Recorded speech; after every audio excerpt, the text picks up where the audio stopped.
Bom, gente, vamos começar a nossa noite de hoje. Boa noite a todos, todas. Hoje o tema é fantástico, porque é um tema que envolve uma das maiores preocupações da humanidade, que é exatamente saber o que é que acontece depois da morte, né? E principalmente essa questão filosófica do espiritismo, que é entre o morrer e o desencarnar. Porque muitas pessoas dizem assim, mas o desencarnar do espiritismo não é a mesma coisa que morrer? A gente vai discutir sobre isso aqui.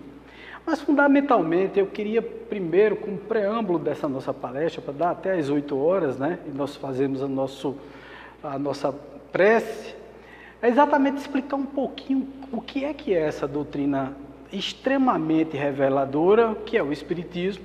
Porque o espiritismo, na realidade, ele nos traz assim várias coisas maravilhosas.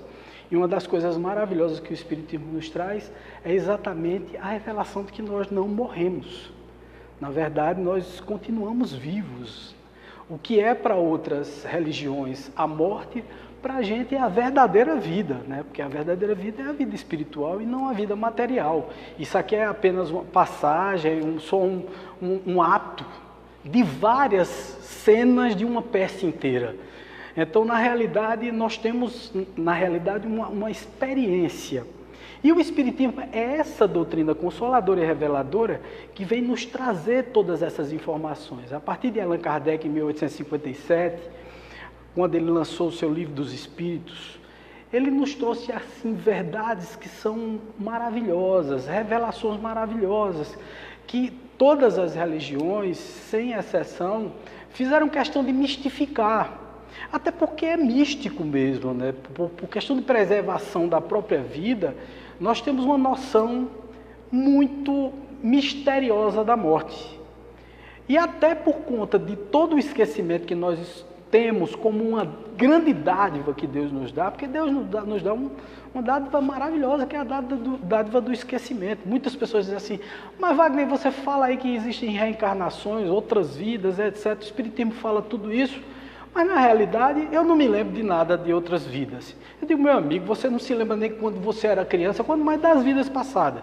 O que é que tu te lembra de quando tu eras criança? Quando tu tinha 5 anos de idade, o que era que tu fazia? Me lembro não. Quando tu tinha 10, o que era que tu fazia? Não me lembro não. Então, meu amigo, você não lembra de uma vida que é essa agora, você imagina uma vida que é a passada. Isso é a dádiva que Deus nos dá, inclusive de não lembrar de certos fatos dessa própria vida. Porque muitas vezes é traumatizante, né? Às vezes a nossa infância é traumatizante, nós passamos por coisas que verdadeiramente é melhor esquecer. Né? É melhor você esquecer, é melhor você passar por cima. Tanto é que vários traumas são tratados pelos psiquiatras, psicólogos, principalmente os psicoterapeutas em geral. Eles tratam traumas de coisas que você não sabe por que tem aquilo. Daí vem as terapias de vidas passadas, né? Em que se explora exatamente o que é a parte da regressão de memória, né? Eles regridem até o útero e por conta dessa regressão até o útero, teve gente que foi além, aí descobriram que existia uma outra vida, porque eles perceberam que tinha lembrança de coisas de muito mais do que daquela vida especificamente. Mas por que se faz essa regressão? A terapêutica era feita exatamente para descobrir por que você sente tanto trauma, por exemplo, de um cachorro que passa na rua e você tem tanto medo daquele bicho. Mas por que você tem tanto trauma ou então você tem abuso de uma pessoa? Então, geralmente pode se explicar nessa vida mesmo, não precisa ir para outra vida para você explicar. Mas é exatamente isso, você esquece daquilo ali como um lenitivo. Às vezes o trauma foi tão forte que é dado a você esse benefício da perda da memória, daquele fato especificamente.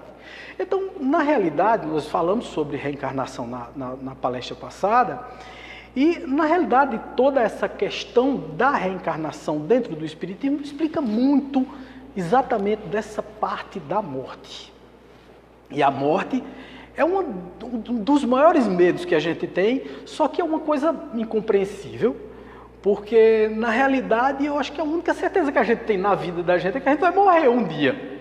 Então a gente devia ser muito bem educado para morrer. Porque a única certeza, morrer, que eu digo, morrer o corpo físico. Porque nós continuamos como pensamento, como intelecto, como consciência, exatamente no mundo espiritual, em um outro plano, em uma outra dimensão. Então, o fantástico de tudo é que as pessoas têm um medo terrível de uma coisa que é a mais natural possível. Todos os dias nós morremos. Não sei se vocês sabem disso.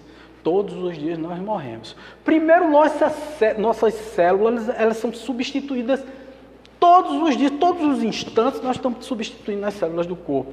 As coisas que tanto no corpo, no meu corpo material, né, todas aquelas células estão sendo renovadas. Então, o que você era há um ano atrás, você não é mais hoje. Pode ter certeza que você não tem o mesmo corpo. Né? O corpo já modificou, né, envelheceu. Mas mais do que isso, né, você é outro e você todos os dias morre porque você dorme. Na hora que você dorme, você se liberta do corpo. Você fica preso apenas pelo teu cordão prata. Então, esse cordão prata, que não é uma novidade, não é uma coisa do espiritismo, né? Em várias outras religiões se explica esse cordão prata, né? Essa ligação que existe entre o corpo carnal, físico, e o nosso espírito, ou perispírito, que é o nosso móvel, modelo organizador biológico. Nós somos compostos, vocês vão ver no decorrer da palestra, nas apresentações dos slides, exatamente essa coisa, essa junção do que nós somos, né? O espírito, o perispírito e o corpo. Né? E exatamente essa coisa junta é o que faz que nós tenhamos essa nossa vida, essa forma de falar, os nossos pensamentos, tudo isso organizado pela essa estrutura integrada, que hoje está integrada junto com o corpo. Mas quando nós vamos embora daqui, nós continuamos com o nosso perispírito e nosso espírito, né? Porque na realidade a alma é o espírito encarnado. A alma é um espírito encarnado, é o espírito. Eu tenho uma alma nesse momento. Na hora que eu desencarno, eu tenho um espírito. Por isso que a gente diz, os espíritos falaram, conversaram, responderam, os espíritos estão se comunicando, porque não são mais almas num corpo, são espíritos, através do seu espírito e perispírito, que é esse corpo espiritual. Mas vocês vão entender tudo isso muito mais exatamente na palestra, que a gente vai começar já já. Não começamos ainda, né? Só foi para levantar a bola da palestra. Mas nós vamos iniciar exatamente com nossa prece. Já passou até um pouquinho. Eu me empolguei no preâmbulo, né, passando das 8 horas. Então vamos fazer aí a nossa prece de início, fechar os olhos, né, vibrar positivamente e pedir a presença dos Espíritos nesse exato momento para que nos intua, nos dê a força necessária e a clareza necessária para passar todos os conhecimentos dessa doutrina maravilhosa que é o Espiritismo.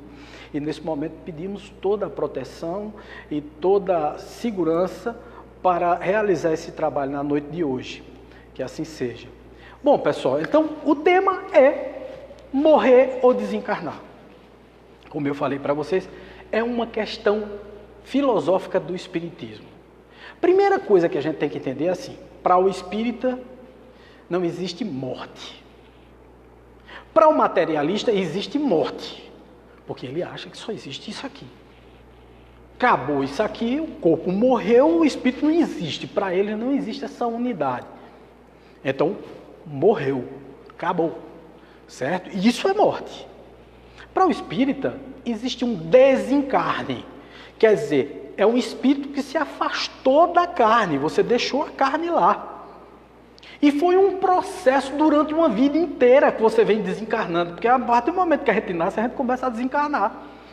Por quê? Porque você vai entendendo, compreendendo a vida do jeito que ela é, de forma muito inteligente, que isso faz parte da providência divina, das leis naturais, que é exatamente a gente entendendo que a vida não é o corpo.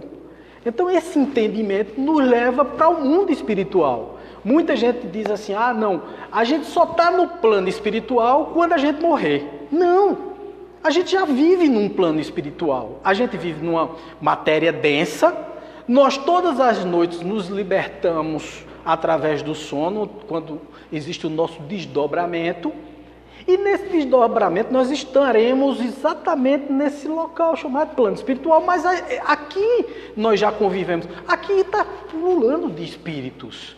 Tem espíritos sentados aqui também, assistindo a palestra conosco. Então o mundo espiritual é esse mundo também. Na realidade, os planetas, principalmente os planetas materiais, os locais materiais para os espíritos virem cumprir suas missões, são escolas, são planetas escolas. Mas os espíritos não nos abandonam, os nossos mentores espirituais, né, os espíritos guias ou mentores espirituais, como vocês queiram chamar, né, ou os anjos da guarda, os espíritos que têm mais evolução, que estão apoiando todo o processo da vida, eles estão sempre conosco, como também todos os outros espíritos que são comuns, iguais a nós. E muitas pessoas sempre nos perguntam. Essa semana mesmo eu recebi, eu acho que uns 2 telefonemas em relação à morte, e umas 2 pessoas vieram conversar comigo, só do começo da semana para cá. As pessoas sempre perguntam a gente, é muito interessante, porque alguém disse assim, não, Wagner é espírita, pois vamos perguntar a Wagner como é que funciona esse negócio de morte, né? Então, geralmente, as pessoas estão tocadas, porque é uma coisa extremamente delicada. Muitas vezes, né, porque nós somos espíritas, as pessoas acham que a gente vai dar assim, uma solução para consolar. Para dizer assim, olha, não existe morte, olha, é tudo uma maravilha, né, é tudo maravilhoso, tudo é fantástico. O espírito vai direto para o céu, né, vai ficar bem. E não é desse jeito. Porque, infelizmente, nós não estamos na condição evolutiva necessária para nos colocarmos assim tão tranquilamente no plano espiritual. Geralmente, os espíritos têm realmente um certo traumazinho quando desencarnam, quer dizer, passam momentos letárgicos, sonolentos, confusos lá no plano espiritual. Mas a morte dói? Não, morte não dói. O que dói é a dor do coração quando pifa. Pifou o coração, dá o ataque cardíaco. Você pode ter um ataque cardíaco e não morrer, mas você não sentiu a dor? Você sentiu a dor do ataque cardíaco, né? Quando acontece qualquer coisa com o seu corpo físico, você sente a dor. Mas a morte mesmo, nos relatos dos espíritos, não existe dor na morte. A morte é tão tranquila, gente, que muita gente morre e não sabe que morreu. Existem vários espíritos que ficam perturbados, perguntando, achando, porque lá no plano espiritual, no mundo mais fluídico, menos denso do que o nosso, muito menos denso do que o nosso, eles se veem, eles se tocam, eles têm boca, tem nariz, tem mãos, entendeu? Tem tudo, tem perna, braço, tudo. Então eles se olham e dizem assim, estou vivo. Como é que... né? E muitas vezes se deparam com uma situação terrível, de sair de um acidente de automóvel, ver o corpo dele no chão e ele vive em pé, olhando para o corpo. Veja, o choque é isso. Então, muitas vezes é preciso que a espiritualidade coloque uma certa, pela própria piedade divina, né? Pelas próprias leis divinas, é importante readaptar. Muita gente diz assim, mas Wagner, olha, fulano de tal morreu, isso morreu há 2 dias, 3 dias. E apareceu para mim lá em casa. Isso é hiper difícil. Pela própria perturbação. E, gente, entendam, é uma mudança muito drástica de um plano para o outro, embora nós sejamos preparados todos os dias no sono. Principalmente para aqueles que são mais espiritualizados. Mas é uma mudança drástica. Não é uma mudança simples. Por exemplo, eu vou perguntar uma coisa para vocês. Se vocês saíssem agora daqui de Caruaru e fossem morar na China,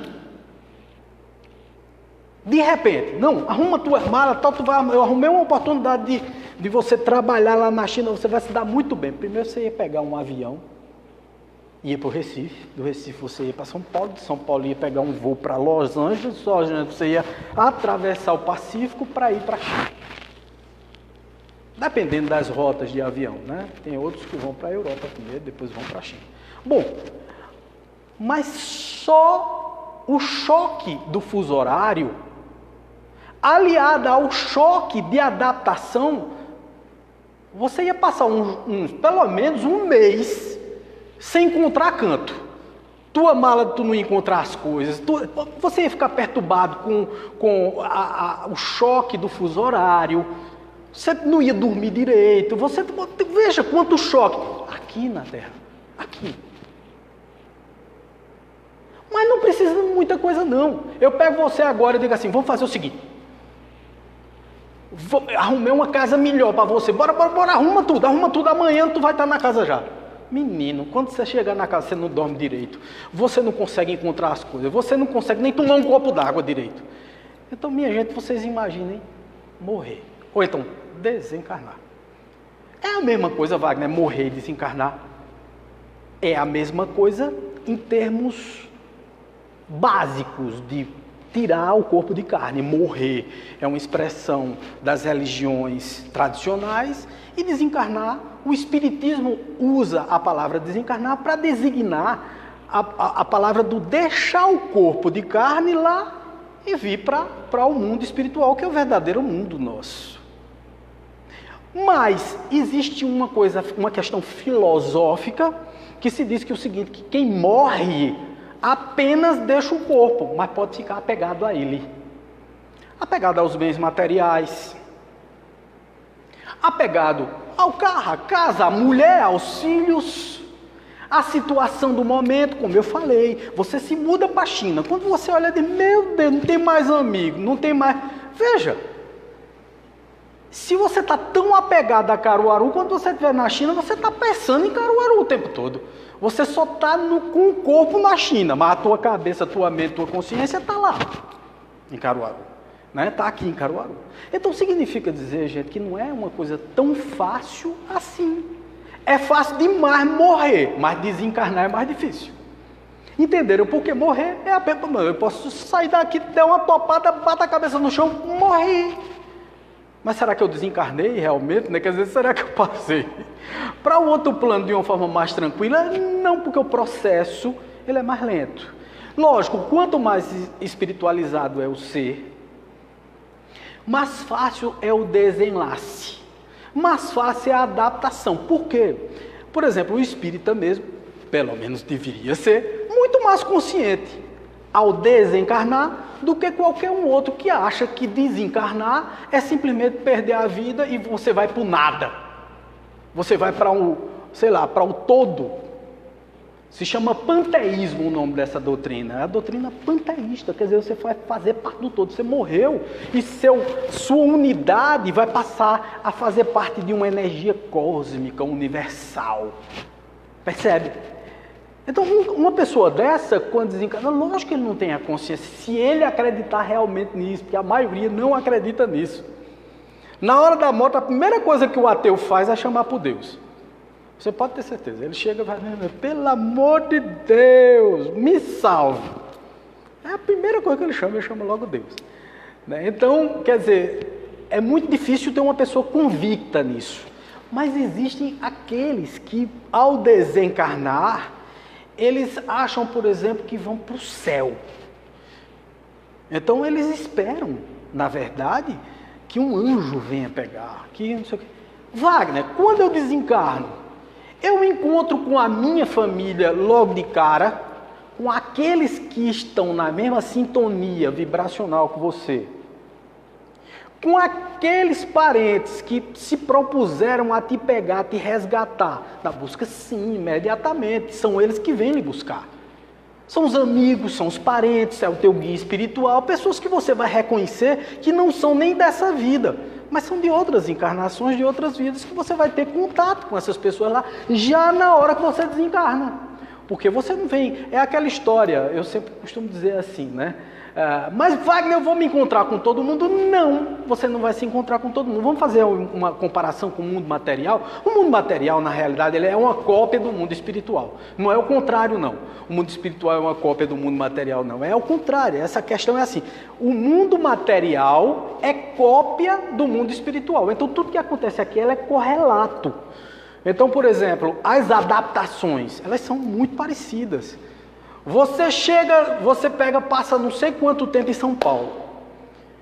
Aí se muda para Recife e vai receber, se muda para Caruaru, mas o pessoal vai lhe receber lá em Recife, no aeroporto dos Guararapes. Na hora que o pessoal vai chegar lá e lhe receber, quem é que você vê primeiro? As pessoas que realmente gostam de você, que foram te recepcionar, que foram te pegar no aeroporto para trazer para Caruaru. E depois você vai encontrando as outras pessoas. O teu primo, a tua prima, o outro irmão que não foi. Do mesmo jeito é lá no plano espiritual. Você chega, primeiro tem que passar por uma adaptação, recebe. Quem te recebe primeiro são as pessoas que mais se aproximam de você, que estão cuidando de você no plano espiritual. E logo depois vão chegando as outras pessoas que você conhecia. Teus afetos e também desafetos. Porque isso depende muito da tua vibração espiritual. Então, o desencarne, gente, é a coisa mais natural que a gente tem. Aliás, eu acho muito interessante, né? Eu falei da questão do desdobramento, né?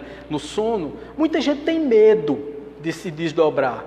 Tem gente que tem a questão do desdobramento é uma realidade para essas pessoas, né? A maioria não sente esse desdobramento.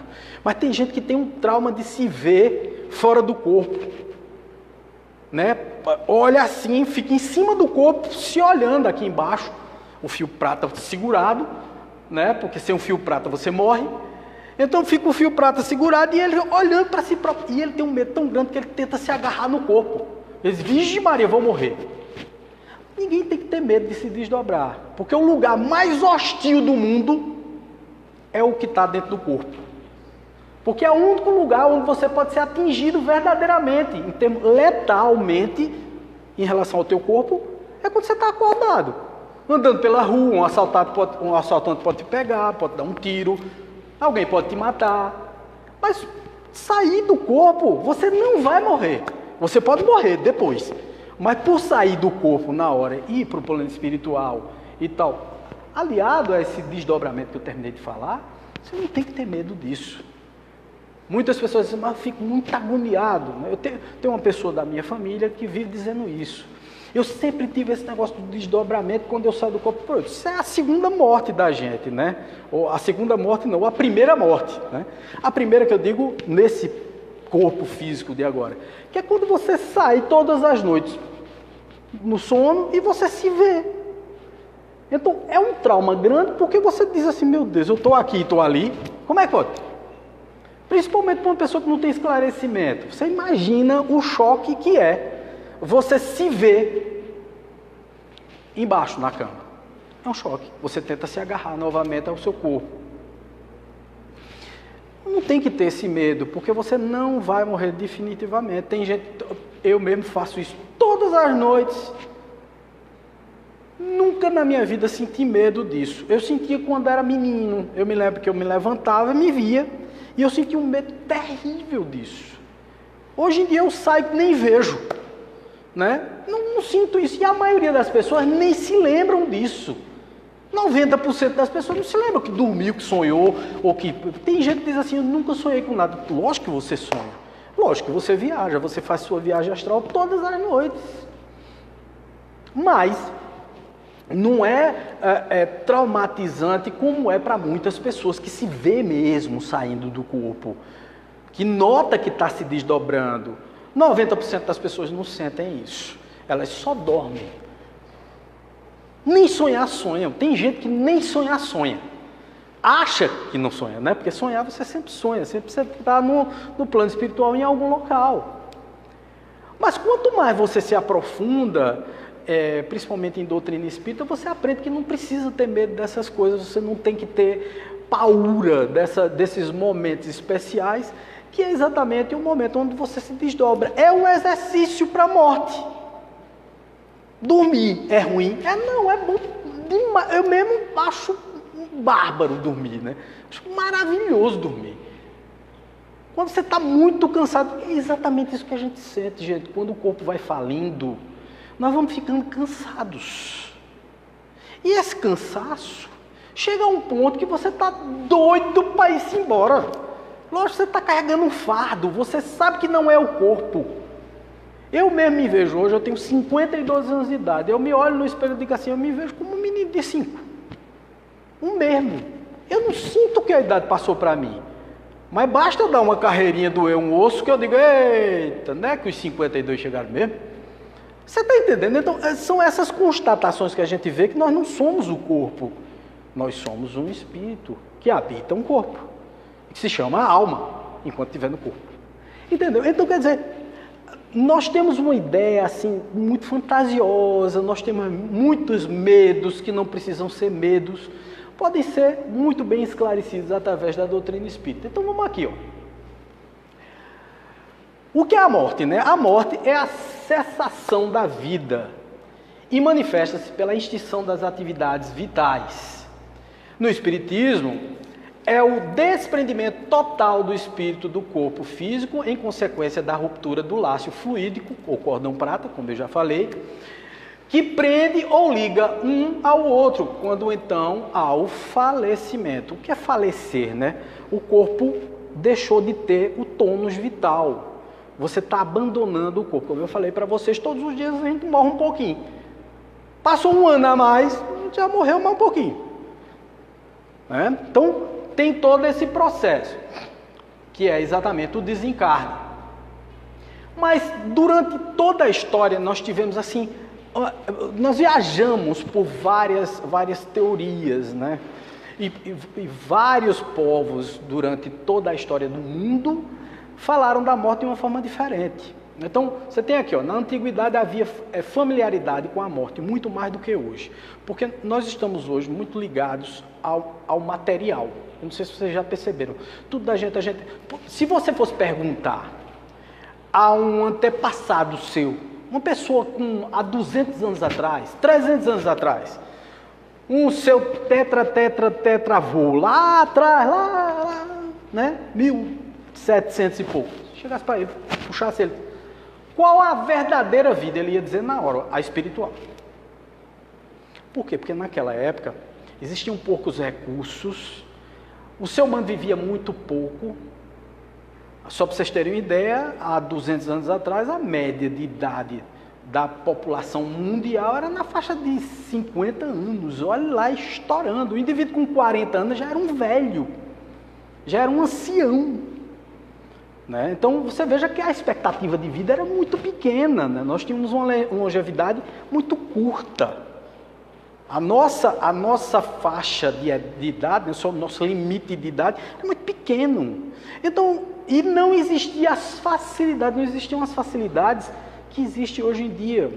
Por exemplo, nós não tínhamos as curas de várias doenças, varíola, né, sarampo, catapora, todas essas doenças que nós conseguimos no século XX erradicar ou vacinar para não tê-las. Não existia isso, então as pessoas morriam à torta e à direita, por qualquer doencinha, o pau caía de cama, morria. Uma simples gripe levava à morte, porque não existia como resolver aquele problema, tirar os sintomas que poderiam levar à morte no final. Então, quando se perguntava, não existia também carro, não existia todas essas facilidades que iludem a nossa mente.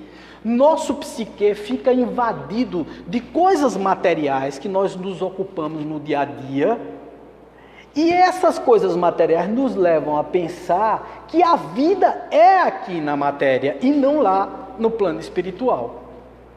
Percebem isso? A gente tem tanta facilidade, a gente tem um ar-condicionado para dormir hoje em dia, a gente tem carro para se transportar de um lado para o outro, a gente tem internet e rede social para fofocar, para conversar besteira, a gente tem tanta coisa que nos tira do foco principal, que é a vida verdadeira. Naquela época não. Há 200 anos atrás, 300 anos atrás, 100 anos atrás. O foco era muito mais espiritual, as pessoas conversavam mais, tinham mais contatos umas com as outras, a realidade da morte era muito presente. Hoje em dia o indivíduo morre com 100 anos de idade, 90 anos de idade, a gente vê aí por aí, muita gente morrendo com 90 anos de idade, está cada vez mais comum isso. Se a pessoa levar uma vida regrada, naturalmente, e tiver, sei lá, cuidado com a saúde. Então, essas coisas nos levam a pensar que, na antiguidade, né, os povos mais antigos, eles tinham muito mais espiritualidade. Eu estou falando nesse sentido, de imaginar que a vida não era essa. A vida era a de lá. Tá certo? Então, existia muito mais ligação ao mundo espiritual. Na Idade Média, cada pessoa esperava passivamente a sua passagem para o outro mundo. Verdade. Todo mundo ficava só esperando. Principalmente nas religiões cristãs, né, no catolicismo, por exemplo, se falava muito da morte o tempo todo. Então, era assim, você passava... Veja que vida. Você passava o dia trabalhando, que sou um doido, para no final de semana ir para uma igreja, e provavelmente eu acho que todos os dias se ir para uma igreja logo cedo, para o padre dizer, se prepare que você vai morrer. Mas era. E outra coisa, ainda mais, anunciando, você vai morrer, se for bonzinho, der dinheiro e tal para a igreja, né, comprar suas indulgências, tudo direitinho, pagar suas promessas, você vai para o céu. Mas se não fizer isso, estás atolado, vais para o inferno. Aí alguém arrumou uma coisa conveniente, que foi um meio. Você não, tem um purgatório também, né? Alguém botou essa ideia, então tem um meio, para fazer o quê? Sim, e depois do purgatório, faz o quê? Nada. Então as pessoas acreditavam nisso, porque era um místico, era interessante acreditar nisso. Certo? Nesse misticismo, nesse dogma que é as religiões, eu não estou só falando da Igreja Católica, eu toquei na Igreja Católica, mas todas as religiões, né? O judaísmo era assim, né? O islamismo era assim. Só para vocês terem uma ideia, hoje a ideia é de que se o camarada morrer, ele vai, por exemplo, se ele se explodir mais não sei quantos, ele vai encontrar com não sei quantas virgens lá no plano espiritual. Veja a promessa.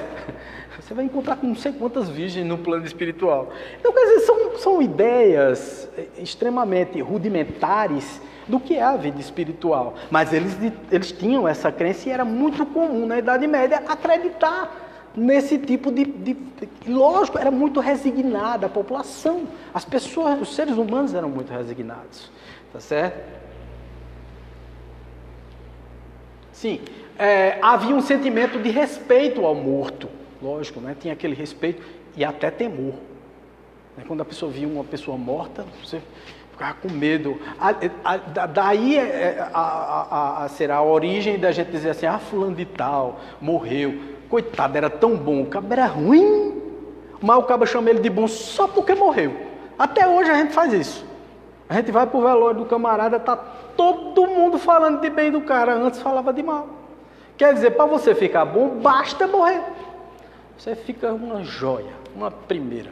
Entendeu? Então, quer dizer, são essas coisas que a gente vê, até hoje existe esse respeito do morto, mas lá na antiguidade tinha muito mais, porque envolvia um misticismo muito maior. Ele passou para um outro mundo. Na Idade Moderna, a morte começa a ser interditada, ou seja, proibida.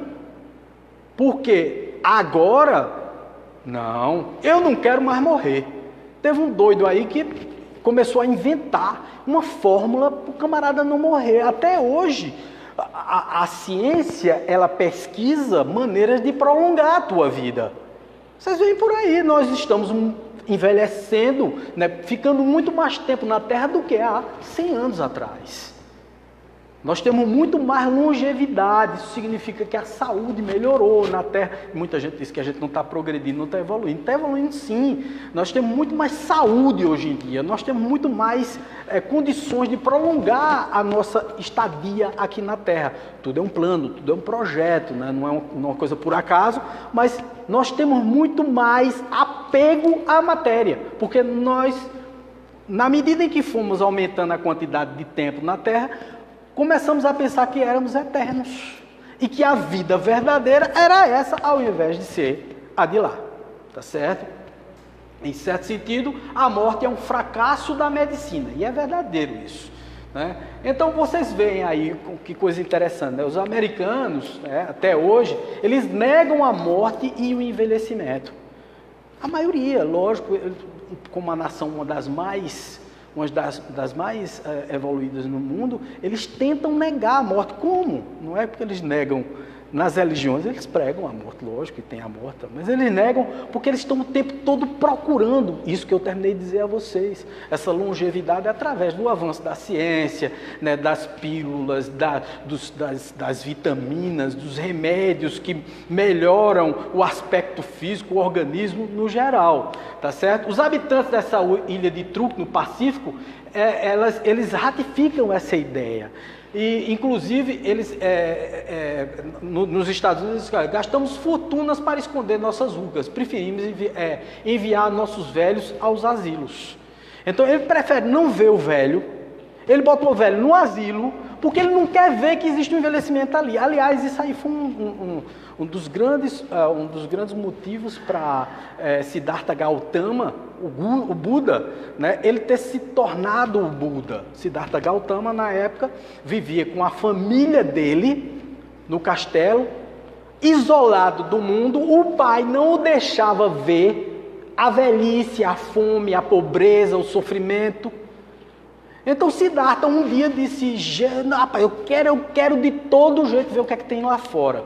Fugiu junto com um escravo e viu pessoas morrendo, pessoas velhas. O pai dele, ele não percebeu, mas o pai dele começou a ficar com o cabelo branco. Aí ele chegou para o pai e disse assim: pai, o senhor está ficando com o cabelo branco, o que é isso? Ele disse: nada não, meu filho, é uma tintura, né? Já existia tintura naquela época? Acho que sim. Bom, ele disse que era alguma coisa, né? Dava uma desculpa qualquer, mas isolava o filho daquilo. Quando o filho tomou conhecimento de que existia a dor, o sofrimento e a morte, ele ficou perplexo. Quer dizer, tem morte. E eu não sabia disso. Aí foi quando começou a mudança dele, e ele se transformou no Buda, que todo mundo conhece mais ou menos a história. Tá certo? Mas essa ideia, ela se perpetuou. Então as pessoas tentam hoje negar a velhice. Só para vocês terem uma ideia, muitas vezes as pessoas até brigam com você. Por exemplo, a mulher mesmo é um bicho vaidoso danado, né? Vocês não gostam nem que a gente diga qual é a idade de vocês. É indelicado realmente falar da idade. Mas o que é isso? É o resquício desse pensamento de que a gente não vai morrer, que não envelheceu. Não... É você negar que está chegando o momento de fazer a passagem. Né? Lógico, a cada dia que você dá um passo a mais nessa vida, você está dando um passo ao futuro, que o futuro é realmente deixar o corpo físico aí para o plano espiritual. Naturalmente é isso que vai acontecer, com toda certeza. Tá certo? Então a gente leva essa coisa muito a ferro e fogo. Esses troquineses, a vida deles termina, para eles, a vida deles termina aos 40 anos de idade. Eu estava lascado, com 52 já tinha morrido, né? Ou então estava num asilo. Porque veja, que coisa terrível, quer dizer, a vida termina aos 40 nessa ilha lá do Pacífico. Você pega os caras, né, os velhinhos, bota todos eles num asilo, isola eles no local para você não ver, você que é mais jovem, não ver que tem gente morrendo ou que tem gente envelhecendo. Veja como a história dá umas lições na gente, né? E como as pessoas ainda estão tão apegadas, civilizações inteiras, né? O povo inteiro pensando numa bobagem dessa, como se a vida fosse só aquela. Certo? Para os judeus, a lei permite ao moribundo que vai morrer por sua casa e ordem abençoar a família, enviar mensagens aos que lhe parecem importantes e fazer as pazes com Deus. Na realidade, os judeus, eles nunca souberam muito bem para onde é que vão. Nunca definiram muito bem para onde é que vão. Eles sabem que vão para um lugar bom, mas eles não definem muito bem isso tudo. Né? Para o hinduísmo, na morte, a alma ou essência espiritual, que é o Atman, do indivíduo, ela é eterna. Então, o hinduísmo, ele defende a eternidade da alma. Inclusive, defende a reencarnação, através dos karmas. Todo mundo já ouviu falar de karma, não já ouviu falar? Eu acho que todo mundo já entende o que é o karma. Então, no hinduísmo, eles acham que a gente volta para pagar alguma coisa. No espiritismo, não. No espiritismo, a gente acha que pode evoluir, que vem para evoluir na realidade. A gente não vem só para pagar, a gente vem para evoluir. Lógico que nós temos os nossos resgates, as nossas expiações, as nossas provas, precisamos fazer essas provas. Precisamos espiar os nossos erros, né? As coisas que nós cometemos aqui. Tá certo? Então é através disso aí. Mas no hinduísmo também se acredita que a alma vai chegar a um ponto tão evoluída que ela não precisa mais reencarnar. No espiritismo também se tem essa ideia. Nós vamos chegar a um ponto que não vamos precisar mais reencarnar. Como espíritos perfeitos não precisa mais ir para mundos materiais. Então são muito similares as ideias, com muito misticismo do hinduísmo em relação ao espiritismo, porque o espiritismo explica muito bem todo esse processo. Tá certo? Para o budismo, a vida depois da morte é um problema sobre o qual nada pode ser dito, porque para eles não tem o que ser dito. Você vai fazer parte de uma deidade. Então não é que você vá para o todo, como no panteísmo, que eu falei no começo para vocês. Mas para o budismo você tem uma unidade, eles admitem a reencarnação, porque eles são oriundos do hinduísmo. O budismo é oriundo do hinduísmo. O hinduísmo é mais antigo. Mas no budismo eles têm uma ideia de que você muitas vezes não precisa reencarnar, né? E que a vida lá você está fazendo parte de uma consciência universal. É muito mais fantasioso do que a gente possa imaginar no budismo, né? Mas é uma doutrina fantástica. Eu sou um admirador de muitos conceitos budistas. Eu acho maravilhoso, como a paz, a tranquilidade, toda aquela coisa maravilhosa que eles praticam realmente. Eu acho fantástico aquilo. Mas é diferente do espiritismo. Para o catolicismo, a vida depois da morte está inserida na crença de um céu, de um inferno e de um purgatório, como a gente já havia falado. E no espiritismo, a vida depois da morte reveste-se de substancial significado, pois iremos tanto para lugares iluminados como para trevosos, dependendo do estado de nossa consciência. Então, na verdade, vocês têm aqui até a representação disso aqui, gente. Olha, vê só. Você tem aí, ó, o perispírito, tá certo? E aí você vê o perispírito com o corpo, né, certo? Ou o perispírito com o espírito, que é exatamente antes de você nascer. Você tem um perispírito e você moldou, né, através do seu espírito. Seu espírito é o pensante, é a consciência, e você vai moldar fazer exatamente o teu modelo organizador biológico para poder reencarnar. E aí, quando você reencarna, você tem o corpo físico e o duplo etéreo, certo? E aí o espírito encarnado é a junção disso tudo, né? O espírito, o perispírito e o corpo. Então você é 3 em 1, como aquelas radiolas de antigamente, né? Não tinha radiola 3 em 1, né? Tinha o toca-disco, o cassete, né? E o que mais? Tinha mais uma outra coisa, não tinha? E o rádio FM, AM, né? Então você é um 3 em 1 na realidade, né? Você é essas 3 coisas. Você é o corpo físico, você é o perispírito e você é a alma ou o espírito que está lá dentro, tá, do corpo, que está permeando o corpo, na consciência do corpo, ok? O espírito desencarnado, o processo é o contrário, tá certo? Então você sai de um espírito encarnado com aqueles 3 que eu falei para vocês, né? Tem o corpo físico duplo etéreo e o espírito e perispírito, que aí você vai exatamente trazer isso para o plano espiritual. Por que existe tanta coisa, tanta preocupação com principalmente as mortes violentas?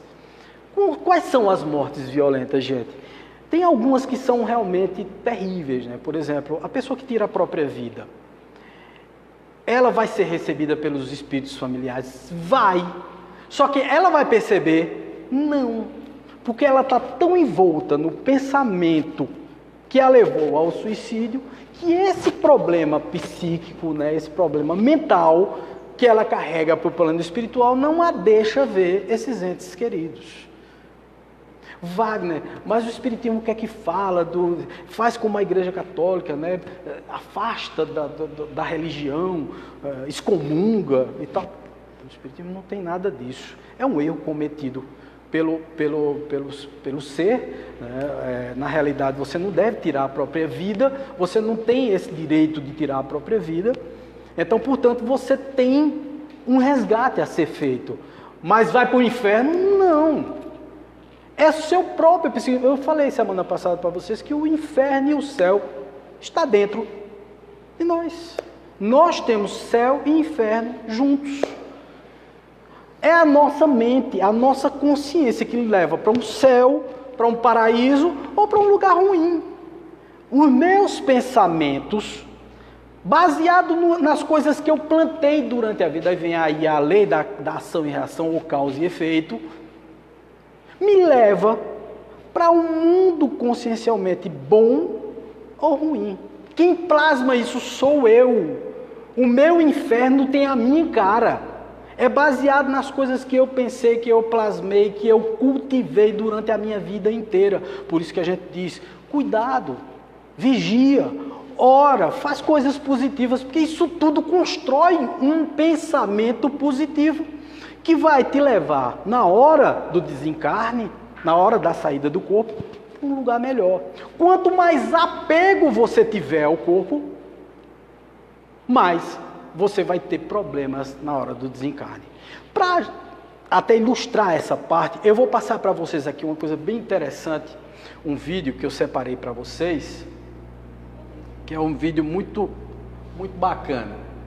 Eu vou passar aqui, é bem humorado demais. Prestem atenção nesse vídeo.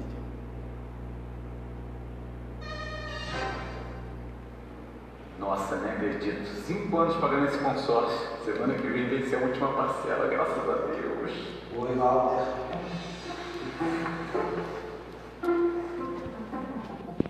Nossa, eu já desdobrei. Tô tão ansioso que eu nem percebi que já tinha dormido. Então, eu tenho boas notícias pra você. Já sei. Semana que vem acaba o consórcio do carro. Logo, logo vou estar com o carrinho na mão. Acabou minha vida de busão, cara. Não, tem isso também. Vai ter isso também, mas é uma outra coisa que eu vim te falar hoje. Cara, tô há 5 anos rezando e nada de ser sorteado. Mas também agora já acabou, né? Agora é só pegar ele e curtir meu caramba. Então, mas aí não vai rolar isso não, tal. O que não vai rolar? Você curtiu o seu caramba muito, sabe? Claro que vai rolar. Que isso, cara? Eu não quero trazer nenhuma parcela, não. E se eles enrolarem pra dar meu carro, eu processo com eles. Eu, hein? Não, deixa eu te falar isso de uma vez. Eu não queria ser eu te trazer essa notícia, mas ninguém mais podia hoje, olha só. Você já tem que começar a se preparar para regressar para o plano espiritual. Eu vim te dizer isso, olha só que legal para você. Tá chegando. Você não vai lembrar disso porque você está desdobrado e tal, mas vai ficar no seu inconsciente. Entendeu? Você desencarna semana que vem. O quê? Provavelmente. Semana que vem? Que dia? Lá pela terça aí. Na terça-feira? Ah, não, cara. Terça-feira é o dia que eu pego o carro. Pô, depois de eu pagar essas parcelas todas, esperar tanto tempo, logo na terça-feira eu não vou nem sentir o cheirinho do meu carro. Um cheirinho. Você vai sentir o cheirinho. Um dia de cheirinho você vai ter. Ah, não, isso é injusto, cara. Não falo do que você não sabe, Walter. Mais do que justo, a sua ida agora é um ato de misericórdia divina. 5 anos que eu pago essa porcaria e não sou sorteado. Aí você chama isso de misericórdia divina. Misericórdia divina seria se eu tivesse sorteado no início e teria curtido meu carro há 5 anos. Tem razão, tá certo mesmo. Isso não é tanto errado, estou fazendo com você. Poxa, Deus está sendo muito injusto contigo, cara. Você tinha que ter sido sorteado no início mesmo, porque aí você já morria logo, porque você vai morrer de acidente desse carro aí. Aí você vai ter mais 5 anos para ficar com a sua família, vai ter mais 5 anos para poder dar tempo para você se reconciliar com seu pai, né? Porque vocês eram inimigos de várias vidas, olha só. Esse último tempo que vocês estiveram juntos, você conseguiu resolver um problema que poderia gerar muito sofrimento depois, olha. Que Deus carrasco é esse, né? Desculpa. Ele sabe o que faz, né? Acho que sabe, né? Mas pode pelo menos ser terça depois do Masterchef. Eu vou dar um Masterchef. Walter, por favor. Eu tô torcendo pra aquela moreninha. Eu tô torcendo. Ela faz um ralo de peixe. Eu não sei, eu não como muito já.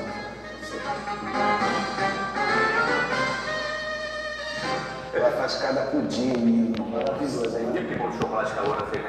Nossa, ela é patisserie. Isso, eu esqueci o nome. Eu não sei o que É muito interessante porque aqui de uma forma bem humorada, ele fala exatamente desse apego que a gente tem, né? E ao mesmo tempo ele fala de uma morte que vai ser uma morte trágica, né? É uma morte que ele vai ter aquela morte do acidente do carro, né? Então ele vai receber um choque. Para muitos espíritos acontece isso mesmo. Antes do desencarne, existe uma noçãozinha de que está acontecendo alguma coisa que não vai bem. Ou vai bem demais, né? O indivíduo fica alegre demais, fica satisfeito demais. Quando o cara tem a cabeça cheia de caramiola, cheia de besteira, ele fica perturbadíssimo para poder desencarnar. Mas quando ele é um cara que tem uma vida regrada, ele foi uma pessoa gente fina e tal, ele mesmo desencarnando num processo desse de violência, num carro, num automóvel, ele desencarna na boa. Por quê? Porque ele tem essa noção, então ele recorda na hora que ele desencarna. Lógico que ele não vai se lembrar na hora do acidente nem nada, mas logo quando ele desencarna, as coisas começam a acontecer diferente. Gente, a forma de desencarnar, ela é tão diversa quanto são as pessoas. Cada um tem uma forma de desencarnar diferente, de morrer diferente. Uns rapidamente se ajustam a essa nova ideia, a esse novo plano, a essa nova vibração e recomeçam rapidamente a entender que o mundo verdadeiro é o mundo espiritual. Outros não, outros passam anos, décadas, né? Às vezes centenas de anos lá na erraticidade para poder perceber. Esse é o grande problema de você não ter esse conhecimento espiritual. É porque você fica achando que vai ou para o céu, ou para o inferno, ou para o purgatório. Aí é uma promessa. Primeiro, ninguém pode ir para o inferno porque ninguém é tão ruim. Porque o inferno que se promete, principalmente em Dante, né, que é a visão do inferno que a gente tem hoje, é a visão de Dante na Divina Comédia Humana. Onde existia fogo, caldeirões fervendo, um diabo de chifres e tal, cutucando todo mundo com um garfo. Então ninguém é tão ruim para merecer um destino desse. E ninguém é tão bom para ir para um lugar maravilhoso, paradisíaco, onde você não vai fazer nada. Aliás, o céu é um tédio, né? Porque dentro dessa cultura de que você vai lá para fazer nada, você vê, meu Deus, veja só que lugar sem função. E o purgatório, então? O purgatório você não sabe o que é, porque nunca ninguém explicou o que era o purgatório. Nenhuma religião consegue explicar o que é o purgatório. Algumas religiões adotaram o purgatório, mas não sabem o que é o purgatório. Porque não sabem dizer qual é o sentido do purgatório. Não, é para as almas que não são nem tão ruins e nem tão boas. Para fazer o quê? Nada. Não se diz o que é para fazer lá. Entendeu? Então, quer dizer, você precisa ter uma noção da espiritualidade para que na hora do desencarne você tenha essa consciência e siga na boa. Entendeu? Faça a tua passagem da forma mais tranquila ou menos traumática possível, tá certo? Porque é traumática. Uma outra questão, né? Você diz aí, as encarnações provocadas. Tem o suicídio, né? E tem também aquelas que são provocadas por sua negligência, sua bobagem. Tem gente, a maioria, veja minha gente, é uma grande maioria que nesse mundo desencarna antes do tempo. A esmagadora maioria desencarna antes do tempo. Exatamente por isso, ó, aqui, ó. Ih, bebi demais, vou pegar o carro e ir para casa. Aí a morte diz, eu dirijo.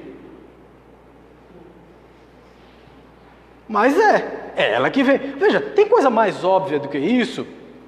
Você vai dirigir bêbado, embriagado, você acha que não vai acontecer nada? Lógico que pode acontecer, olha, ó. Não previstas para a atual encarnação, se verificam em decorrência de imprudências, imperícias ou negligências. Então, quer dizer, acontece isso direto. Você tem aí, ó, precisa encontrar uma fantasia para pular o carnaval, ele já dentro do carro, né? Aí a morte diz, olha, não se preocupe, logo, logo você vai se fantasiar de defunto. Então, quer dizer, tem coisa que está na cara, você vai desencarnar, porque você está fazendo uma grande besteira. Você está indo por um caminho que não deveria ir. Aquele não é o caminho certo. Portanto, você vai desencarnar e você não vai não perceber, principalmente nessas mortes violentas, o espírito fica extremamente perturbado. Só para eu ilustrar para vocês, um outro dia, até foi uma pessoa que me contou, foi recebido num certo atendimento, uma pessoa que veio com uma perturbação espiritual muito grande, Porque eu não sei se vocês se lembram que houve um assassinato de um rapaz, de um policial, não é policial, era um segurança de banco, ali em frente do Banco Itaú, quando tinha o Banco Itaú ali na avenida. E o rapaz, atiraram nele. O rapaz foi catapultado do corpo, lógico, morreu na hora, foi um tiro na cabeça. Ia passando uma moça com uma mediunidade muito forte. O rapaz sentiu a atração fluídica, né, magnética pela moça e se acoplou a ela. Ela ficou perturbada e veio no centro para poder conversar. E quando conversou, o rapaz disse quem era. Mas não foi nem assim, foi quase no mesmo instante. Com 2 dias depois, a moça estava aqui, porque o rapaz estava o tempo todo perguntando onde era que ele estava. Altamente perturbado, sem saber onde estava. Foi que veio, e aí as pessoas que trabalham com essa questão de conversar com os espíritos através dos médiuns, conversou, disse, olha, você está em outra condição, aconteceu isso, sabia do caso já, saiu tudo quanto foi de jornal, tudo que foi, saiu nos repórteres e tal, o rapaz estava lá.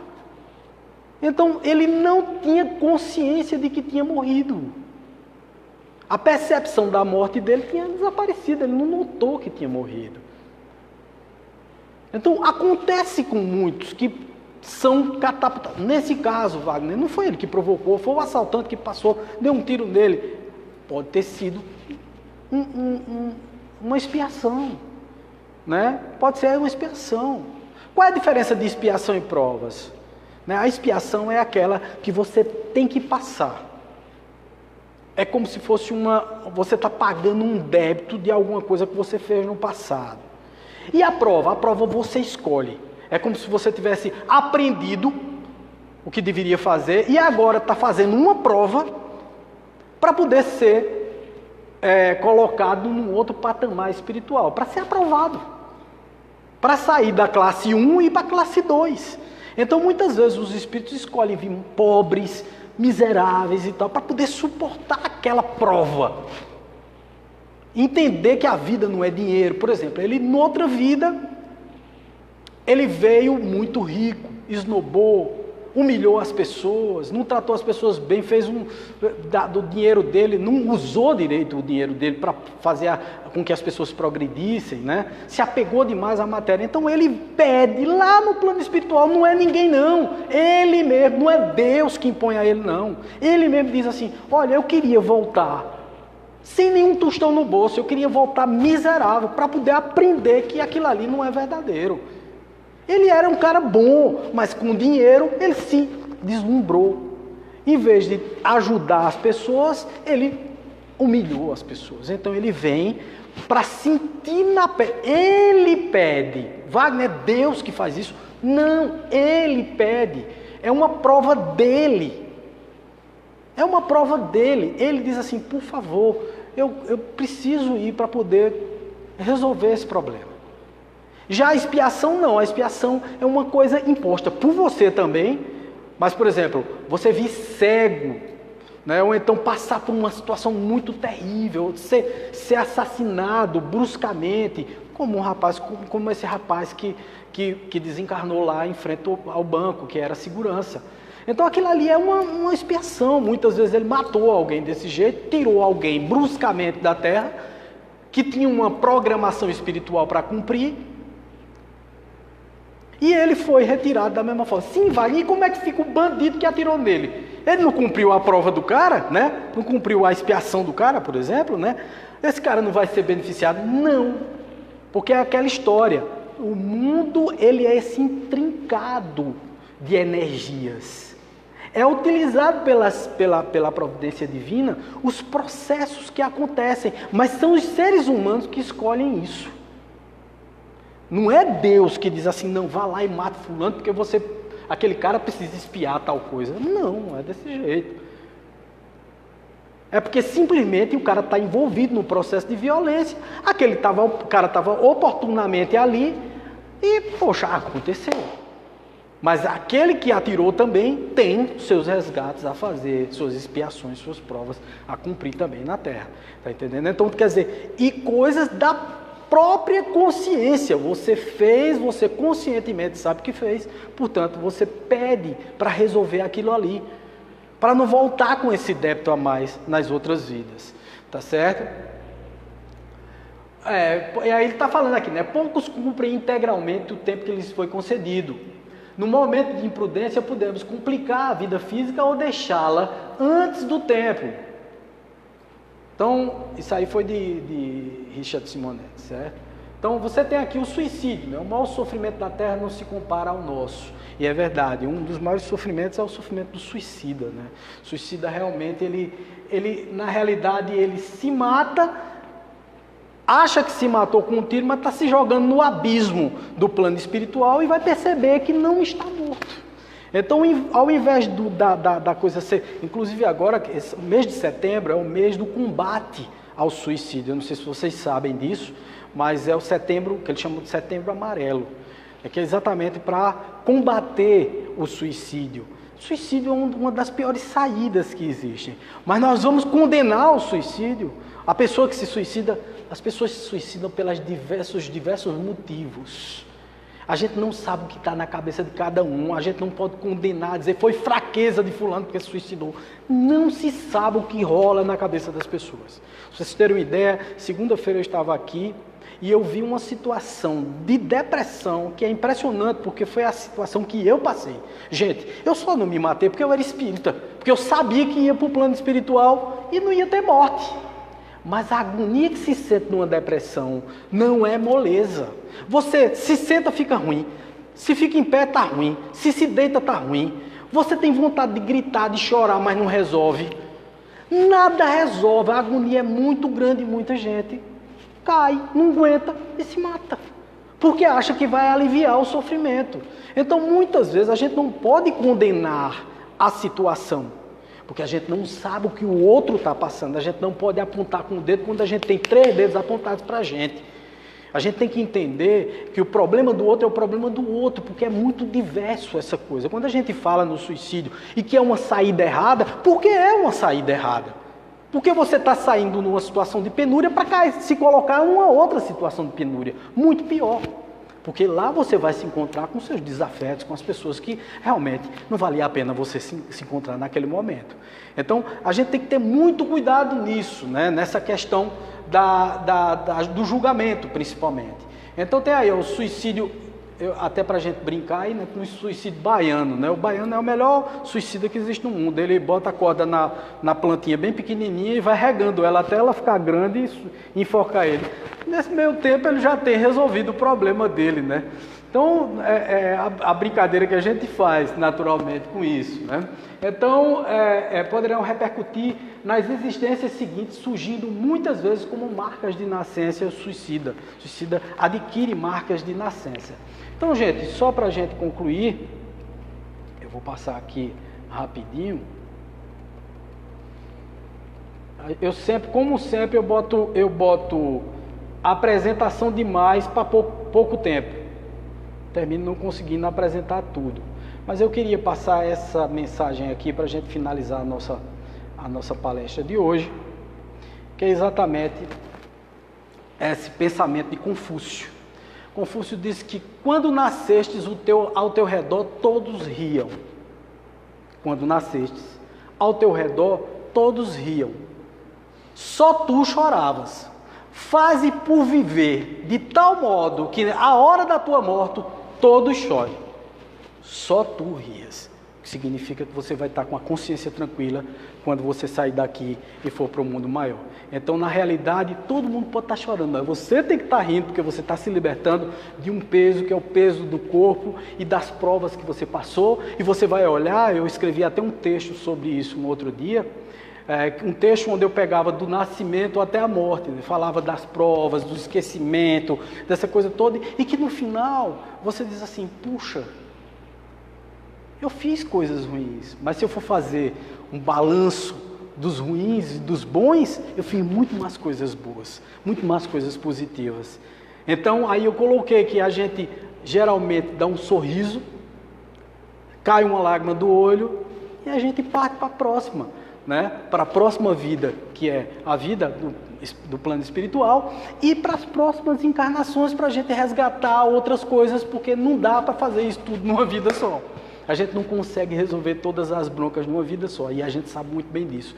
Quando a gente vê os karmas que a gente enfrenta, né, quer dizer, os karmas no bom sentido, os karmas no sentido espírita de dizer, né, as provações que nós passamos no nosso dia a dia, é que nós percebemos o quão falhos nós somos e quanto temos a aprender e quantas vidas nós vamos necessitar para poder aprender tudo isso.